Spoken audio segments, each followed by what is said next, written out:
I can't let anyone else die because of me. No one else is gonna die because of you. Hello! Welcome to episode 58 of Popcorn and Prosecco, a movie review podcast where we talk about movies. So you might have noticed that Perri Nemiroff is not here this week, but I, Kristy Puchko, and my good co-host Angie Hi! are here to review Insurgent. But before we get to our big review and our game for the week, we're going to cut to Perri at South by Southwest, who's going to tell you all the incredibly cool things she saw there. Take it away, Perri. Hey guys, just got back from South by Southwest, so I haven't had the chance to see the big new movie of the week, Insurgent, but I did see loads of stuff down in Austin that I'm dying to tell you about. First, my favorite two movies of the entire festival, which were Night Owls and The Final Girls. Night Owls is a romantic comedy/drama that stars Adam Pally and Rosa Salazar. They play two people that are just complete opposites, but they wind up having a one-night stand together, and after they sleep together, she overdoses, and then it's up to him to keep her awake through the night to make sure that she makes it through the overdose alive. And over the course of the night, there's some slapstick comedy, they're poking fun at each other, and it's all related to how different they are from each other, but at the same time, they have these really great heart-to-heart conversations as well. So it's a really fun, fresh experience, but at the same time, it has like this deeper quality that gives you something to think about after, and I really just had a blast with that one. Then there's also The Final Girls, and when you hear the plot of this, you're going to know why I love it so much. So it stars Thaisa Farmiga as a girl named Max, and her mother, well, her late mother, she died in a car crash. Her mother was famous because she starred in an 80s slasher flick called Camp Bloodbath, and during a screening of Camp Bloodbath, Max and her friends are forced to step through the screen of the movie, and when they come to on the other side, they realize that they're actually in the movie. They're in Camp Bloodbath, and they need to work alongside the characters from the movie in order to survive. And they've got this Jason-like slasher who's named Billy in the movie coming after them. And it is just such a fun, fresh, clever idea. And if you're like me and you love slasher movies, there is no way you won't have tons of fun with that concept. And it's also worth pointing out that it's probably one of the most well-shot movies I saw in the entire festival. I mean, the colors are just incredible. The way that they play with horror movie tropes, but also bring a fresh spin to it and make some just like beautiful imagery is really spectacular, and I loved it. So now I want to move on to just two highlights from the midnight lineup. And they're probably some of the more fun items on the midnight lineup. They were Deathgasm and Turbo Kid. And Deathgasm, I was surprised that I even liked it because I'm not into heavy metal at all. But this movie is just such a blast. It has a fun Goonies-like vibe to it with the group of main characters, but it's basically about these kids who play heavy metal music, and they're able to conjure a demon apocalypse, and then it's about them surviving and helping defeat what they created. It's just insane fun. It is the goriest thing I think I've seen in the entire festival, but it's just a blast. It's really violent, but its heart is kind of in the right place, so it's impossible not to have fun with a movie like that. And really, actually, the same goes for Turbo Kid. Again, another insanely violent movie, but it's the main character in it is a young kid who's grown up in a post-apocalyptic environment, and he's lived on his own, and now he's kind of going up against an evil villain in the area in order to save this girl that he falls for. And it's heart's in the right place. It's got a fun vibe to it, and the gore in this one too is kind of over the top in the best ways imaginable. Both films are just so much fun, and they were perfect for that draft house environment where people are drinking and watching a movie together and, cheering at the violence, cheering when the characters do something good. Both of those movies were just great communal experiences, and I loved them both. Now for two that weren't in the midnight lineup, but that I liked, and, surprise, surprise, they both have horror vibes to them. Ava's Possession I loved because as many horror movies as I've seen, I couldn't believe that I've never stopped to wonder what life could be like for a person post-exorcism. Like, a person who is possessed and then has the demon taken out, like, what happens to them thereafter? And that's what this movie does, and it does it in a really fun way. It has a little bit of a comedic sense to it, and these bright, bold colors and all the shots that are really unique and fun. And there's this organization called Spirits Possessions Anonymous, which is basically like AA, but for people that are possessed, and really great world building there. And honestly, I would like to see more SPA cases in like a TV format or something. It's a world that I enjoyed existing in, and I enjoyed finding all these fun details about, so I'm a big fan of that one. And then the other one is one called Nina Forever, which is about trying to think about how to explain this without spoiling anything, but it's about a guy who has a girlfriend who dies, and then he meets this other girl, but then when he brings that other girl home to sleep with her, his other girlfriend comes back in a way, like comes back through the bed while they're having sex, and it's just incredible. It's insane, it's fun, and it's got a really dark touch to it also. A really nice blend of genres in that one as well.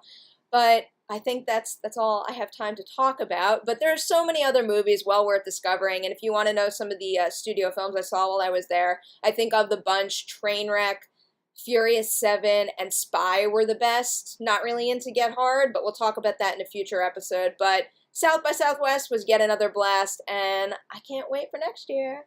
So, see you guys next week. And we're back. So Angie and I are going to dig into Insurgent. Angie, you want to tell us what that movie is about? Well, technically, Kristy, it's called the Divergent Series, Insurgent. Just getting that out of the way so we can be professionals. No, you're right. It's good that we make that terrible title clear because, like, Precious, the Book of Push by Sapphire with starring Lee Daniels and... Yeah. Anyway, so getting to the synopsis. Beatrice Pryor must confront her inner demons and continue her fight against a powerful alliance which threatens to tear her society apart with help from others on her side. Could describe literally any dystopian Y movie I've ever seen, and actually, come to think of it, lots of movies that aren't even dystopian Ys. Basically, that's just the most generic description, plot synopsis ever, but that seems appropriate because this is a very, very generic movie. To say I hated it will make it sound like I felt more passionately about this movie than I did. This movie just has nothing to it. It's just 2 hours of wasted time. If you've seen any of these movies and you've seen all of these things before, all the characters are very, like, one note and kind of just, like, stock, grim, heroic types. The one exception is Miles Teller, who is supposed to be, like, this asshole character that the other main characters don't like that much, so I guess you're not supposed to like him either, but he gets the only lines with any snark in them, and it's Miles Teller. He's so good at playing snarky assholes, so he runs away with the movie. Sadly, he's only in it for maybe, like, I don't know, 15 minutes of screen time total. Yeah, I totally agree. It's everybody in this movie is so, like, I'm disappointed that the filmmakers thought that taking the book seriously and the genre seriously meant just being serious the entire time. Like, everybody, it seems like in this dystopian world, part of the plague of this society is just stone face, where everybody just looks like this the whole movie. Sometimes they furrow their brows to indicate they're really serious. Drama. But like Triss is just such a dull protagonist. I love how you're about to say Katniss, by the way. But like Katniss, okay, so to compare this and Mockingjay, both of them are going through similar things. Both of them have accidentally started a rebellion that is completely changing the way their worlds operate and inciting rebellion and insurgency and all that kind of stuff. Both of them are reeling from the deaths of people they really care about and don't know how to handle. But where Katniss, we get to see like the warmth of her and the desire for her to want to do something greater, and even moments of humor and vulnerability. All we see with Triss is her being pissed off and angry at herself and at Janine, the woman played by Kate Winslet, which also just, I don't know, just having a villain named Janine is so uninteresting on its own. Like, she's like, I want to kill Janine. And I was like, it just sounds like a weird office banter. We're like, guys, I'm totally going to kill Janine if she keeps leaving her things in the copier. I can't handle it. It just doesn't make any sense. And then like the movie starts off with Triss embedded with the Amity people, which are basically like the Grateful Dead lovers of this world. They're just hippies and they're dippy and they love vegetarian food.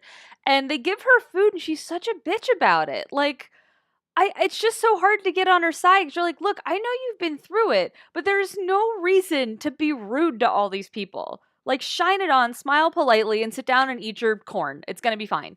But, like, yeah, it was just hard for me to get on her side. And then the whole movie is just so bland looking. Like, it's all painted in these grays. And whether we're in her actual dreams or in a simulation or in these futuristic dystopian worlds, they don't take advantage to make it look interesting. It really just looks like they watched a bunch of other YA movies and were like, we're just going to aim right for the middle ground in this. Yeah, and I mean, God, it borrows from so many other movies. And look, like to an extent, you could say the same thing about like the Hunger Games. Oh, it's like a lot of other movies, but at least it tries to do something new with them. This one just feels like you put like the Hunger Games and the Maze Runner and like Twilight and Harry Potter in a blender and was like, yeah, that seems fine. Like the whole like she's the chosen one thing, and this movie takes it so far where they're like, oh my god, we need the most special person of all.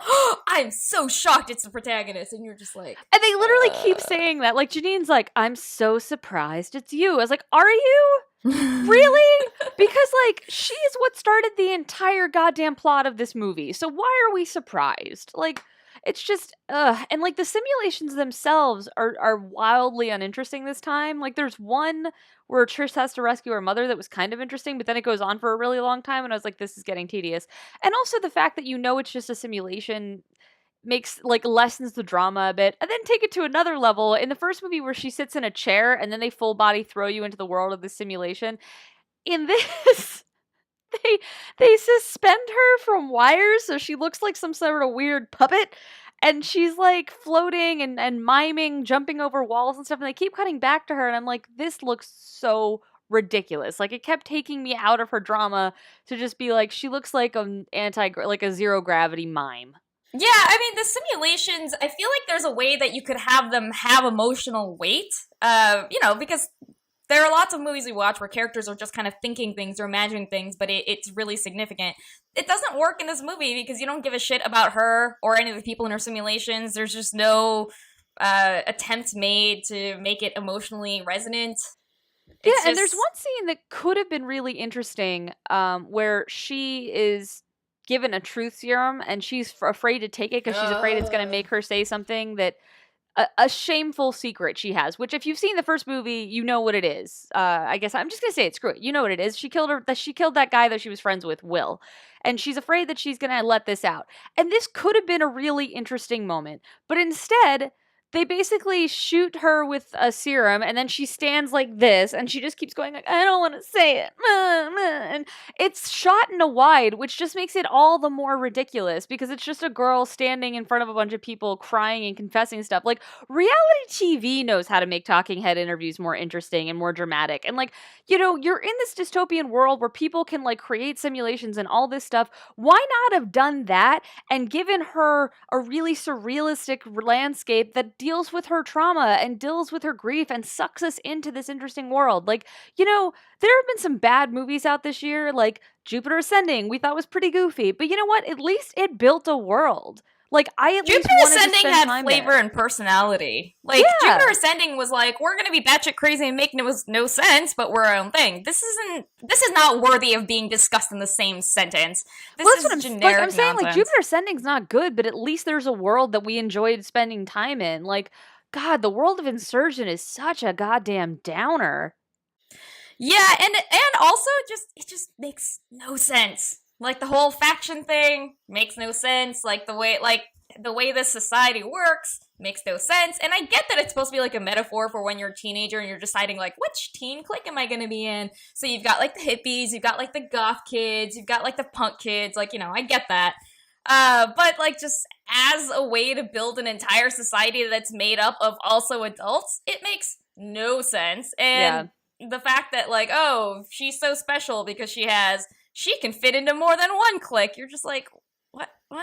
And as you rightly pointed out, the whole concept is supposed to be that where people seem to be dominated by one personality trait, Triss is supposed to experience them all, and yet personality-wise, she is a total wet blanket. And not only that, but person to talk to at a party. Yes. Well, all she does is just kind of like frown and say things that the capital letters are implied. You know how in dystopian novels they always have to capitalize random letters? Yeah. Also, she would make fun of the food you set out for her.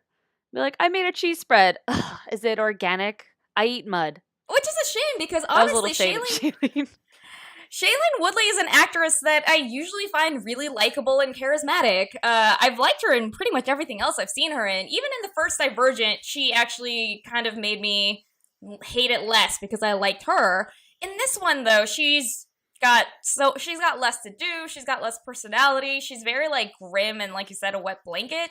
Theo James even is more of a dynamic character than she is, and he's boring as shit too. Yeah, he looks kind of like a wax figure. Like, he's really handsome and pretty, but he's just got nothing going on. Jay Courtney shows up to be another guy who looks just like those two look enough alike that if it weren't for the face piercings they throw on Jay Courtney, I would not have been able to tell them apart. One of them is slightly darker, like in hair and skin color. That's but I miss true. the days when he was like, he had more personality in that one episode of Downton Abbey he was in than he does in like both of these movies combined. Where he was Pamuk and he was super sleazy. Yeah, so it's like he apparently has charisma. Apparently there's something about the Divergent series that just sucks the will to act out of these people. Well, and I think just it's exactly what you said, is this movie is so committed to being serious that it refuses to have any fun except with Miles Teller, who's a character you're not even supposed to like.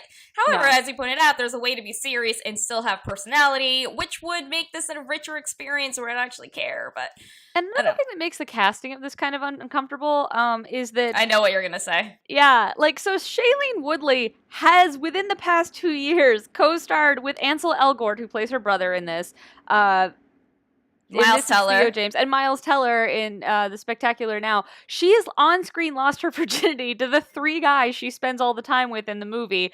And, like, I know it's silly, but it's like there's a scene where her and Theo James are hooking up, and I'm like, I can still vividly remember the other 2 scenes of you hooking up with the other people who are supposed to play your brother and your enemy in this, and it just made me wish that, like, Hollywood's casting pool had been a little more diverse. So I was just like, why? Like, it's so, like, recent. It's not just like, yeah, because there are actresses who have had love scenes with lots of people. It's like, I vividly remember how they shot these scenes, because every time she does another scene about a character losing their virginity, everybody goes so crazy for it, and like, she does such a good job. She's so good at fake losing her virginity. And it's like, sure she is, but like, could we have not found 2 other actors that have not like on-screen boned her? It made me it's a movie that I'm like, it's a casting choice that I'm like, I guess maybe at the time it made sense. You just chose the best actor for the job. It's not really anyone's fault, but it does make it really weird in the opening scene, because like in the opening scene you see her with all 3 of the guys and they're all hanging out together, and I was just like, we've seen you lose your virginity to all 3 of them, and it's neither here nor there, but it's just kind of weird.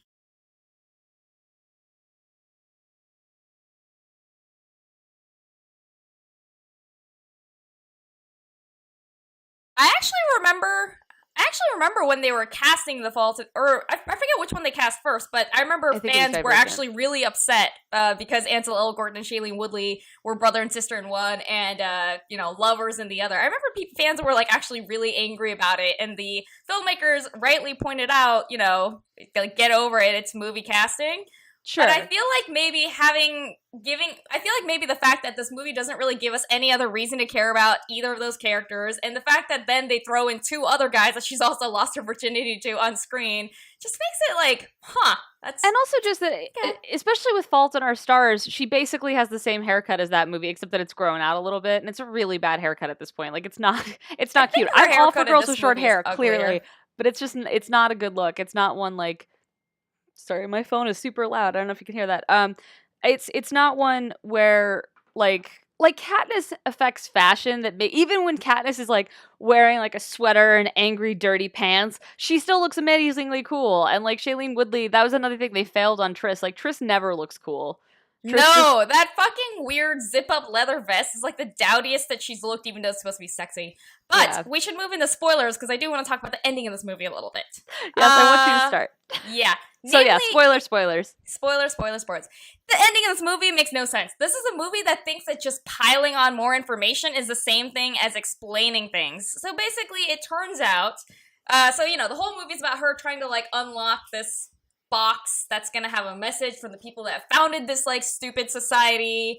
And then when she unlocks it, they're like, oh, hey, guess what? There's like still a complete world out there. Also, this is all just a test, and you passed because you found a Divergent. And it's just like, what? Well, also, if the whole point of setting up this town with this big wall around it that's been in existence for 200 years was to put people into factions so that eventually you would figure out that the faction system doesn't work, how does that make any sense? Yeah, it's this weird thing where they're like, we decide that we're going to divide everyone into these like really rigid factions, and the key to like moving on is to find the Divergent. So it's like, oh, so you purposely set up a system where people with more than one personality traits would be like persecuted, ostracized, and then you decide that then pinning all future hopes for the society on that person, like, simultaneously makes sense. And Yeah, I also, kinda there's a wanted world them- out there that apparently set up this entire thing as a test for what purpose? We are never given an answer. No, and I'm not hopeful for the next movie either, No, because it's like no, this no, movie, no. this world just makes progressively less sense to me, and I'm just like, what? And it's just so infuriating because, like, okay, maybe the books didn't make sense. I'm not gonna lie, I didn't read the Divergent books, but I don't care. I don't care about your source material. Once you've decided you're making a movie, you need to make a movie that is going to be the best movie it can be, and to a certain degree, damn the source material. For instance, again, going back to Mockingjay, Effie Trinket is not in Mockingjay except for like a teeny tiny little few pages at the end that really have no relevance on the plot. But people like Effie, so they're like, oh, I know, we'll build Effie into the third movie, and it was a brilliant way to do it. So there's like, you need to run with that. You need to realize that you are an adaptation, not a goddamn book report, and give us something interesting. And I feel like these filmmakers are wildly failing to do that. I will say, I genuinely don't think that there is a very good movie to be made of this premise. I think that just from the ground up, just from like the conception level, like it just makes no sense as a premise for anything.